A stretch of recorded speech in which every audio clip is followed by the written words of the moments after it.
Leadership, leadership, leadership. It's one of the most powerful forces on earth.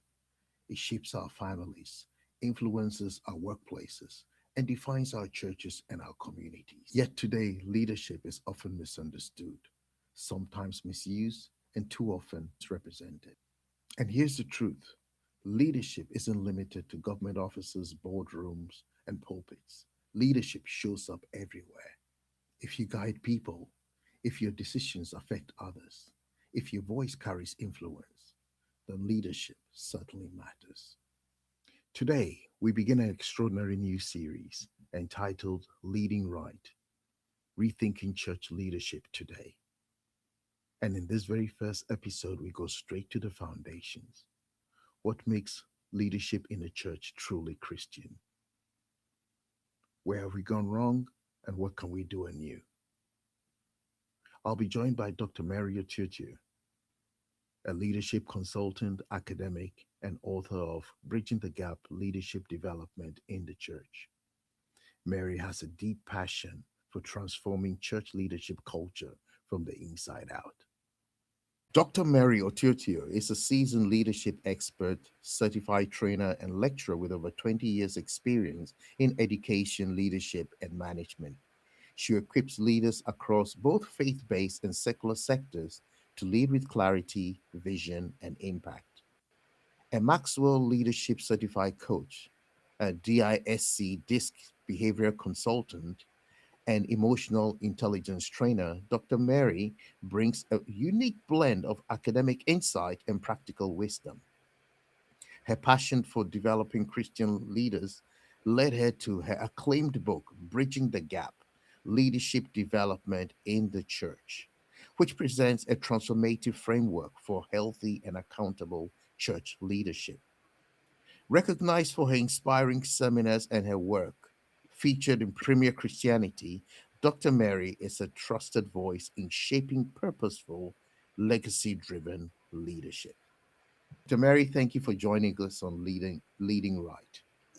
Thank you for having me on your program. Okay, well, I've been looking forward to this first episode for a long time now. I can't tell how many months now, but Yes. finally we are here to get this rolling. And I have a barrage of questions for you, and I want to get started. But I think the first thing I really want to start off with is your book. Let me put up the book whilst we are speaking between us here. And right, Bridging the Gap. Why did you write this book? Bridging the gap. Um, I wrote this book out of a pain point. Hmm. I was at a place or time where I I kind of experienced certain behaviors in church.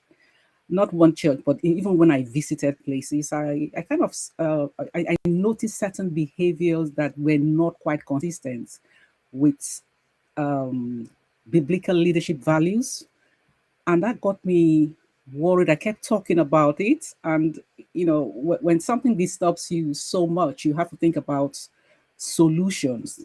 But there was a fine day, I was reading the book of Exodus, and I got to that point. I think it was Exodus 4:2, 4, yes, Exodus 4 at verse 2, where God had assigned Moses to go on a trip, he gave him the assignment, but Moses came up with so many excuses.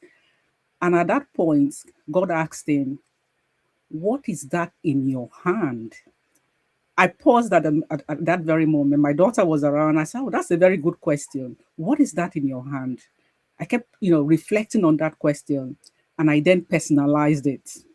And I said to myself, "Mary, what is in your hand?"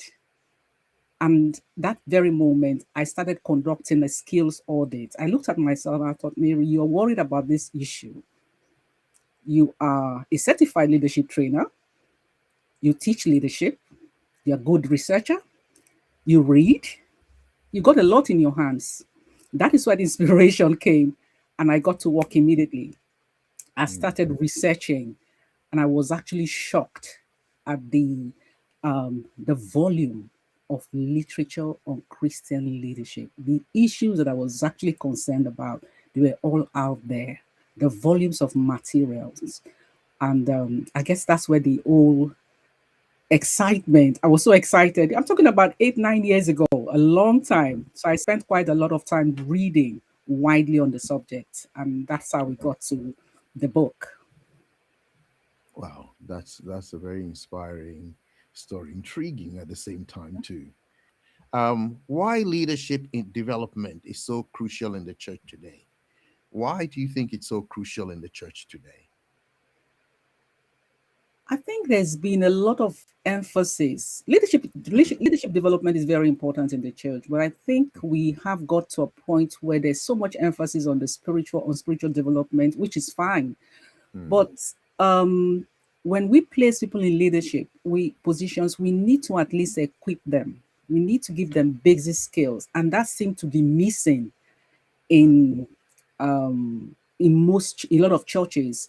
And research evidence is pointing to the fact that people are placed in leadership position from pastor level, church leaders, and all of that. They're placed in these positions, team leadership positions, without any leadership training. In fact, there's a studies, so many actually, one conducted by Banner Group, the other by Lifeway and Lewis Center for Church Leadership.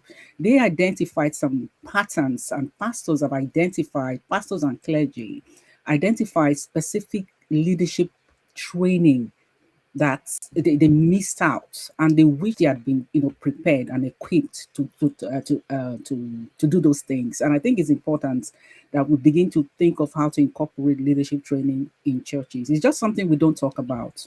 So when we talk about leadership development or leadership training, there's a different idea. Something comes to mind, which is nothing to do with with actual leadership principles.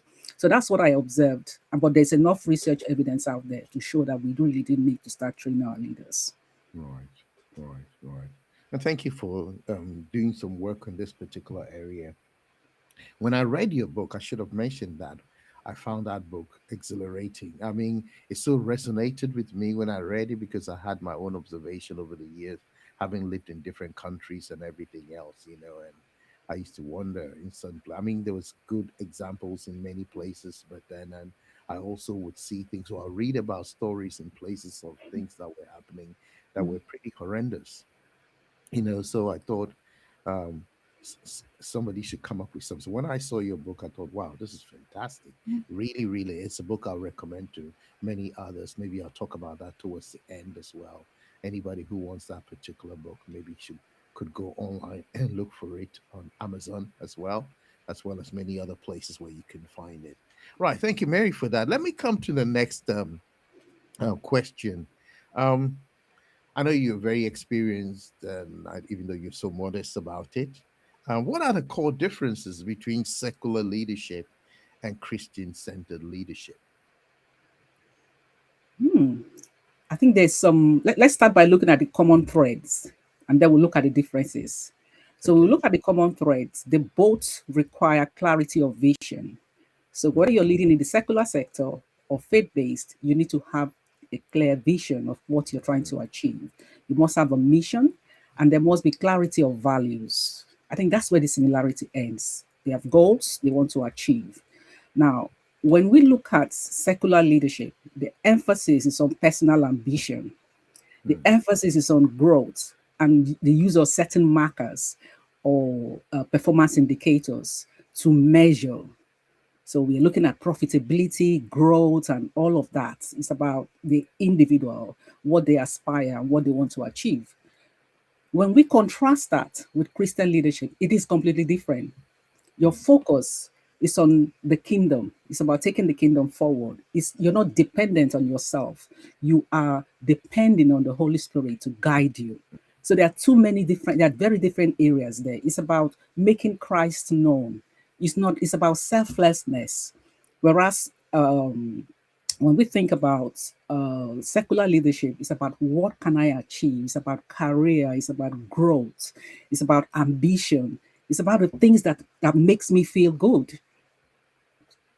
Christian leadership is not about yourself. It's not about you. It's about the kingdom. It's about drawing people to Christ and making him known. I think these are the areas where they have similarities in terms of the vision, the clarity, making sure the values are known, and that's where it stops.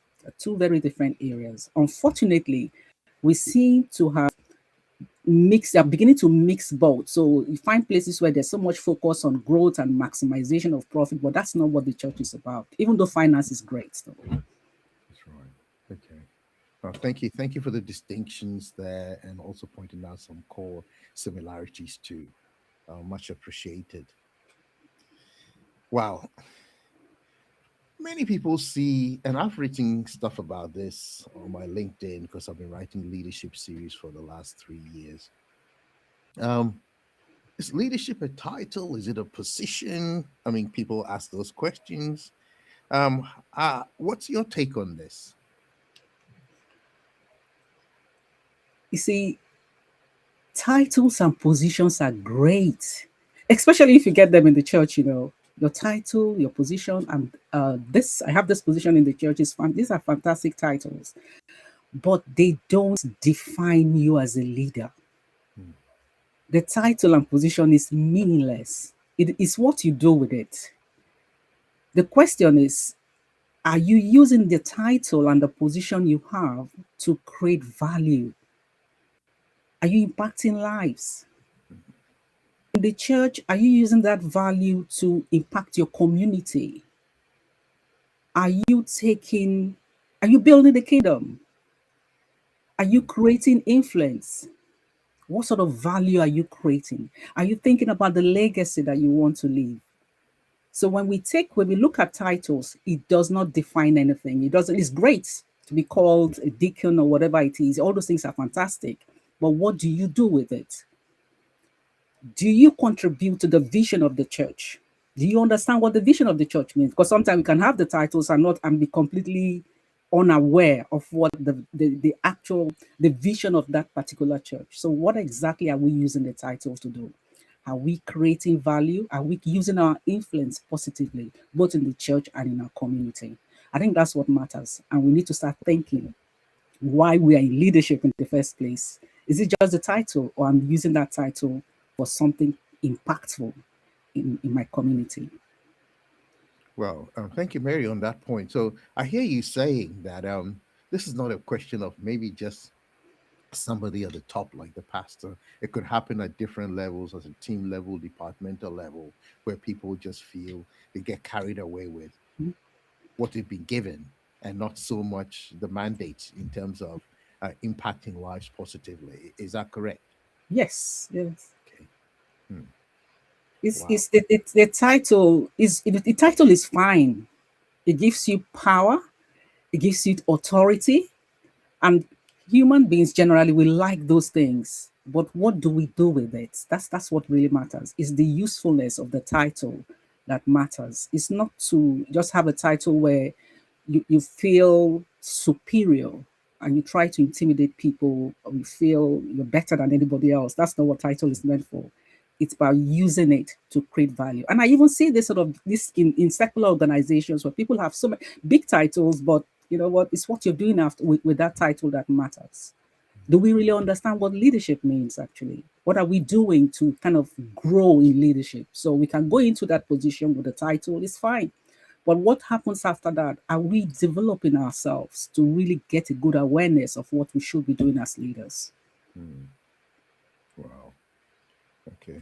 Good food for thought. Good food for thought for leaders at every level. Anybody watching this, this is something to think about. If you're in any position of leadership, what's the purpose? What are you doing with what you've been given? Yes. Are you impacting lives, or are you lording it over people? Are you using it to just grow yourself without growing the people? So People these are the around key you. things that Yes. one has to consider. Thank And you I so think much it's for that. also important. Sorry, I kind of interrupted you there. I think it's also important to think about the way forward, because if we think about leadership, it is a journey. The fact that you've got that position and title at a particular point, what are you doing in terms of self development? It's an ongoing journey. And if you look at leadership competencies and skills, it's such a broad area. So, which part are you good at? That is where self awareness comes in. So, we identify specific areas and we look at ways we can develop other areas where we are weak. Wow. So again, going beyond your title and position. Okay. Yeah. Thank you. Good insights there. I know you also have an academic background as well, apart from all the leadership expanse you've got. What are some key theories and styles of leadership that you think church leaders can adopt or adapt today? Hmm. There are so many leadership styles. So if we can start off by looking at the behavioral school, or we can also look at the classical as well. We can look at the traits and behavioral, and then we can look at the modern leadership styles. But generally, if you think about the ones most people are aware of, it's like the democratic, autocratic, participative style, laissez-faire. And then recently we've had not so, it's been a while though, we have the transformational and transactional leadership styles. And then we have the authentic style of leadership. You can use any of those styles depending on the situation you're facing. Again, situational and contingency style of leadership. It depends on what you're facing. And that is why Daniel Goleman, he wrote this beautiful article in 1998, I think it's 1998, in the Harvard Business Review. He says leadership is like a set of golf clubs, which means that you don't have any particular style, that leaders should have a toolbox that is depending on the scenario and situation you're facing, you pull out the right, club for it. And that is what it is. So you can find a leader who, is a bit autocratic or uses the autocratic style. And then at the right time, they balance that with a democratic approach where they engage with their team. But you cannot be completely one or the other. So great leaders have a combination of styles in their toolbox. But what I see most of the time is you find they're either here or there. So good leaders will use a combination of styles. So that article by Daniel Goleman is a great one because it gives examples of how and when to use specific leadership styles and the benefits. Each of these styles have merits and demerits. So it's important for us to identify so that we know ourselves and know the situations and the environment because you will lead in different environments. Different environments. How do you know which style to use? You deal with one team of people who are actually focused, hardworking, dedicated, and all of that. And you go on the other hand to people who you need to push, people you need to encourage. So your style will vary, Hmm. yeah, but you must have one dominant style. Okay. Could it be the same scenario? Maybe you've been leading people for several years. Obviously, people change themselves. Could the leadership style adapt to the changing times and the changing demographic and all the other stuff as well? Definitely, the lead as a leader, your style will evolve because you will change. You will lead in different contexts, different scenario. You will lead a group of people who are going through certain challenges. Your style will differ.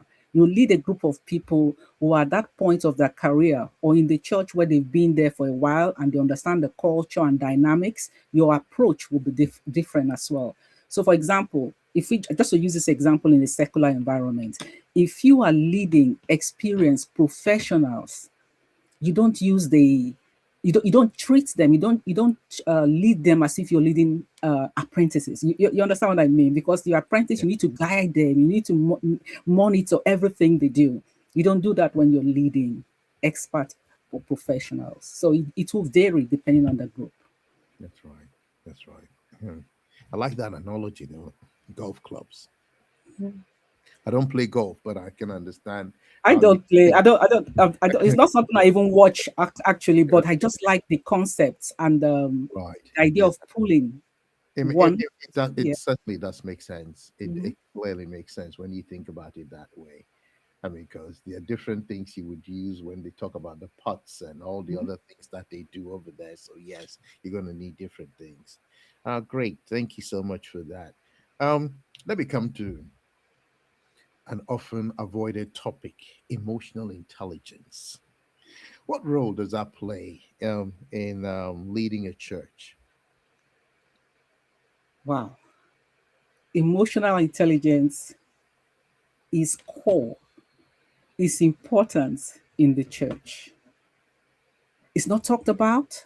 It's Mm, not something we even consider, but it has a big place in the church. It's something we need to build in. It's something, in fact, it doesn't matter whether you're talking about team level here in terms of different groups, leading different groups. We need to start teaching. We need to bring the concept of emotional intelligence in from top of the organization to the lowest level. We need to start teaching.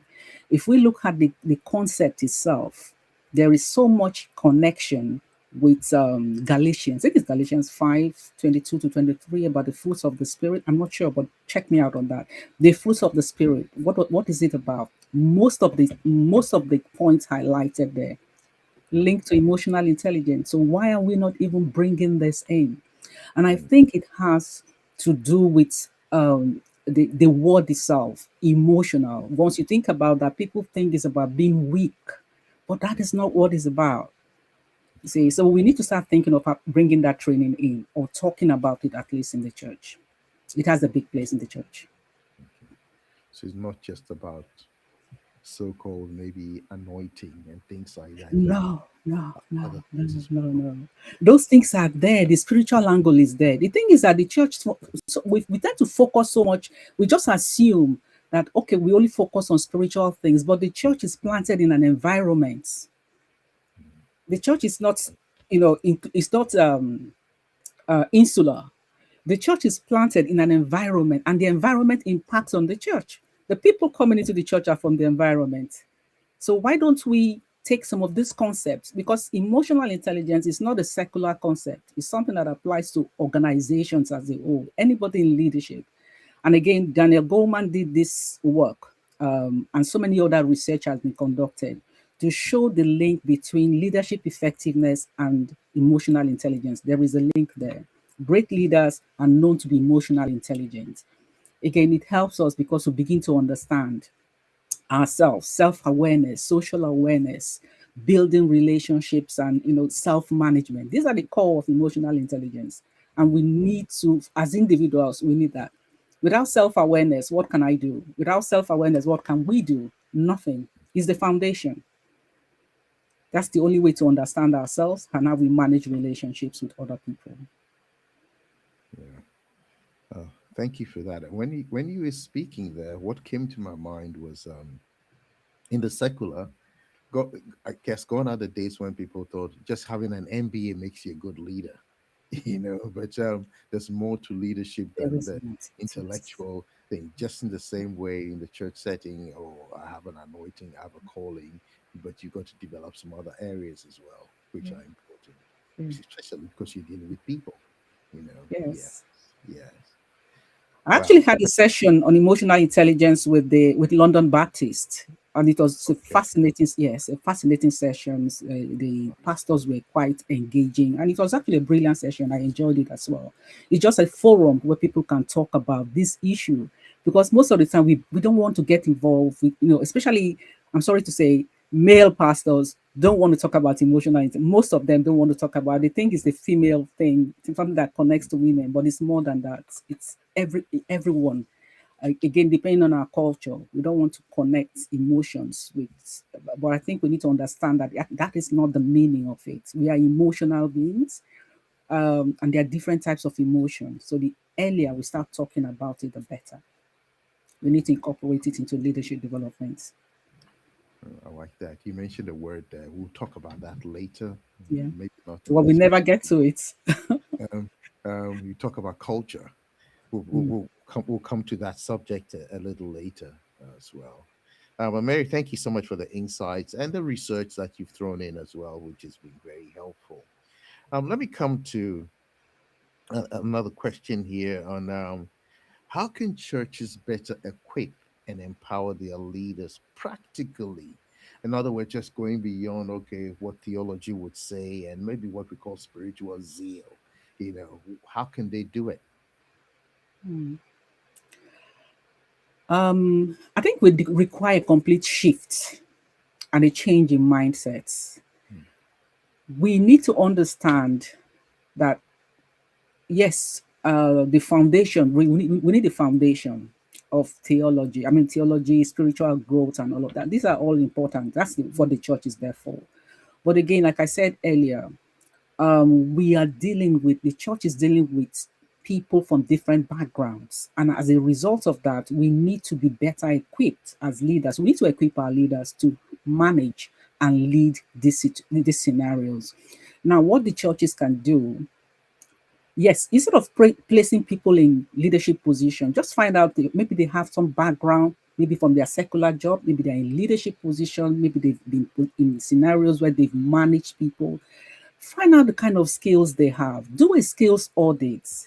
Yes, just find out, ask people areas. I think skills audit is very important. We take it for granted in the church. Just look at the skills that people and the experience they have.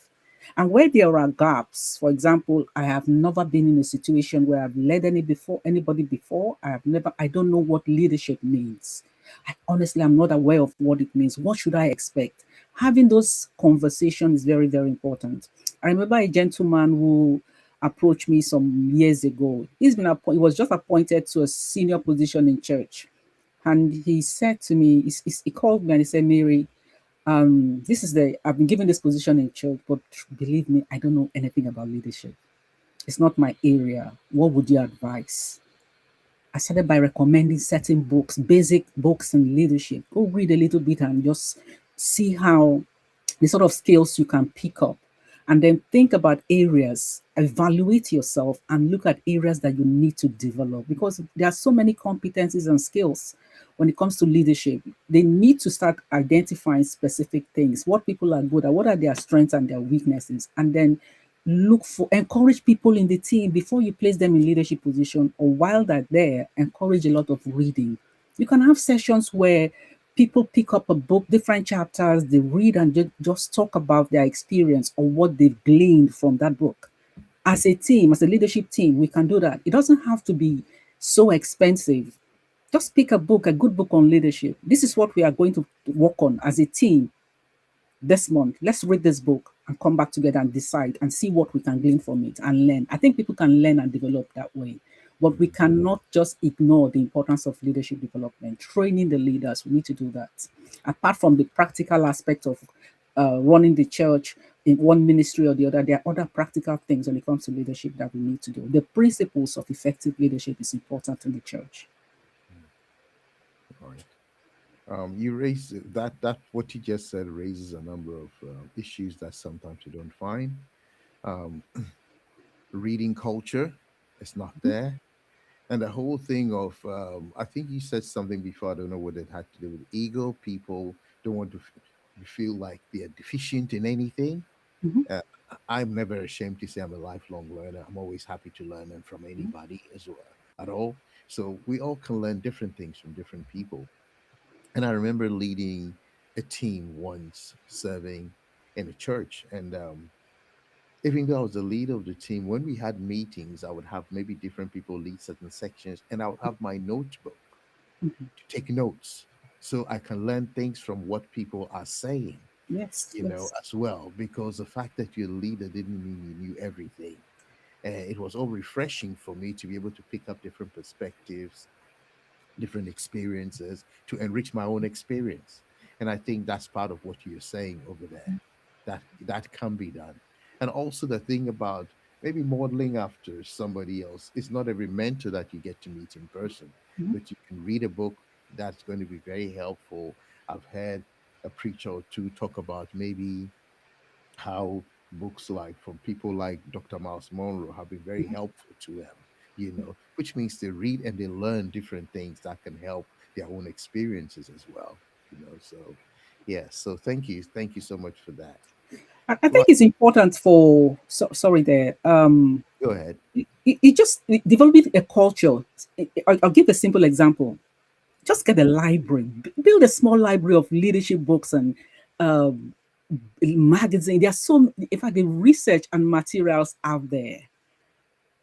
A lot of pastors, senior pastors, have been writing on this topic on how to develop leaders in the church. There are so many. It doesn't have to be voluminous. It doesn't have to be something that takes a lot of time. But we can take turns and just share ideas. And I keep saying something that The church is one organization or a place where there's so and it's rich in human capital. I can say that, but we are not using them. There are so many intelligent people in our churches, and their skills are hidden.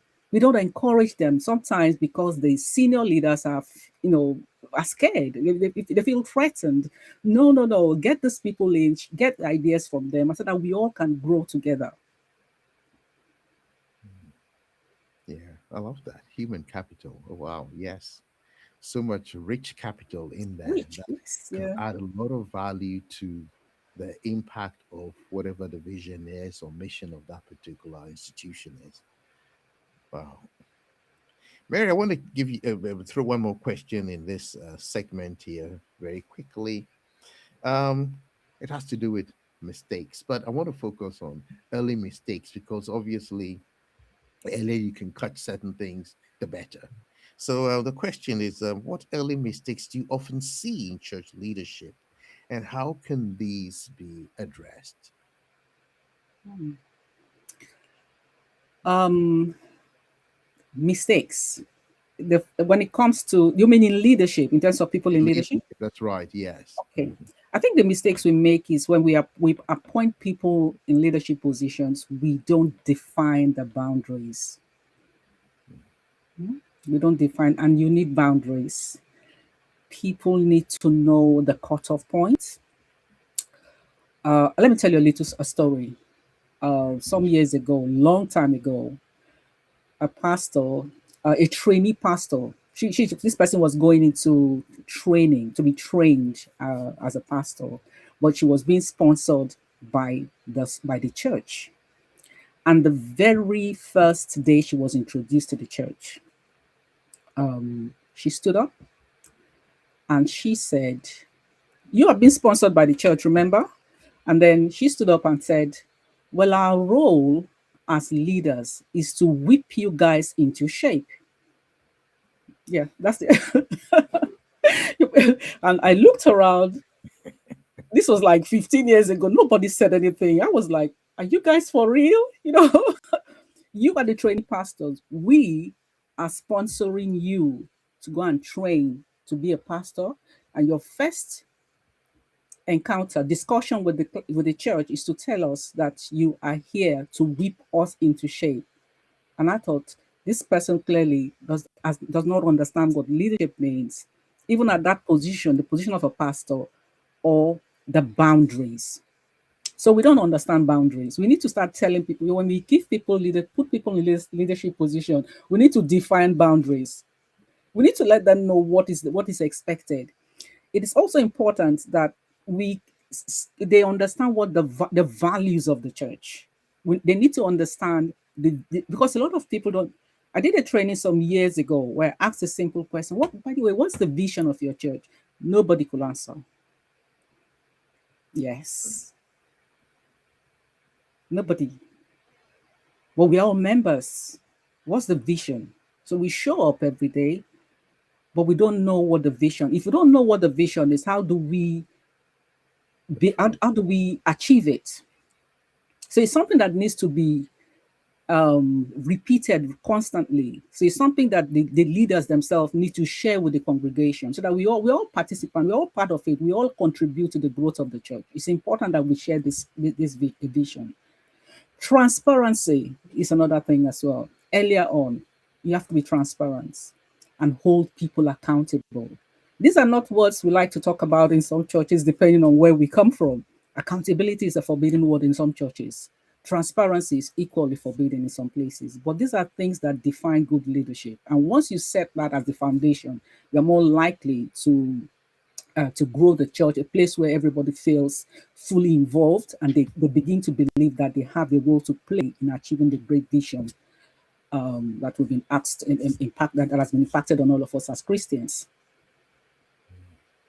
Yeah, I want to pick on you said transparent. If you could help somebody who is hearing this and is wondering what exactly does she mean by transparency, could you give an example? Transparency is such we can look at transparency in terms of how this is a sensitive issue. Most people don't like to talk about it. Finance, that's one angle of it. Transparency. The church, the use of resources in the church, not just final, but the general use of resources in the church. We have to be transparent. The church is that place where it requires resources to function, and we all have responsibility to contribute to that. But we also expect to be told how those resources are used. And I believe that once people know that, they are more likely to, to do even more. So there's lack of transparency. And again, it has to do with this positional mindset that people don't want to be accountable. They don't think they need to be questioned. Their decision is what matters. Everybody else just is quiet, and they just be, you're not meant to say anything. I think we have to be transparent in the use of resources. We have to be transparent in the way we select our leaders. Get the congregation involved as well, and just find out what people, the areas. An example, for example, feedback. How are we open to feedback? Do we want people to tell us areas that we want to improve or we should improve? Those are, I think, key areas that we can think about in the church, which most of the time we don't want to talk about. There are so many hidden things we don't discuss in churches. Very interesting point there.